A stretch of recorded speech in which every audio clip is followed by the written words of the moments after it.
Magandang araw, ngayon nga po ibigay po natin ang latest team standing as of February 4 hanggang February 6, 2025 sa PBL All Filipino Conference 2025. At syempre ibibigay po natin ang magiging game schedule sa February 6, 2025. Kaya bago ang lahat guys, nakikiusap naman po ako, please naman huwag niyong kalimutan mag-like, comment, subscribe, and pa-hit the notification bell para lagi po kayong updated sa aking mga bonggong video about sa volleyball dito sa Pilipinas. Karamihan sa aking manonood na hindi pa subscribe, maraming salamat.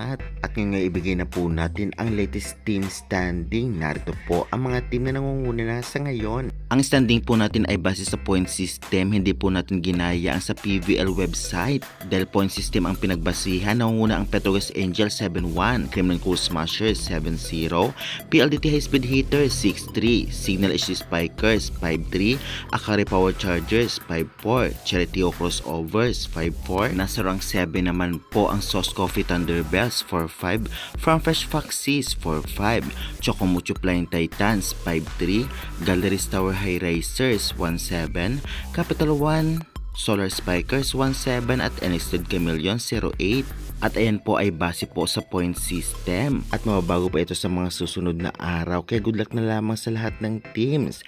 Ngayon naman ibigay po natin ang magiging game schedule sa February 6, 2025. Narito po ang team na magharap-harap. Unang magtatapatan 4pm Kremlin Cool Smashers versus Cheritigo Crossovers.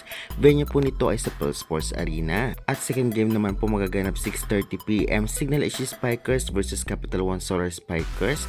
At ang venue po nito ay sa Pearl Sports Arena.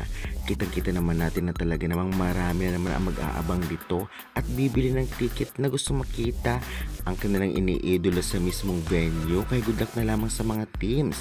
Alam naman natin na hindi madali sa Cheritigo natapatan ang defending champion na Creamline. Ngunit alam naman natin malakas pa rin sila ngayon kahit marami ang nawala. Kaya good luck na lamang sa team.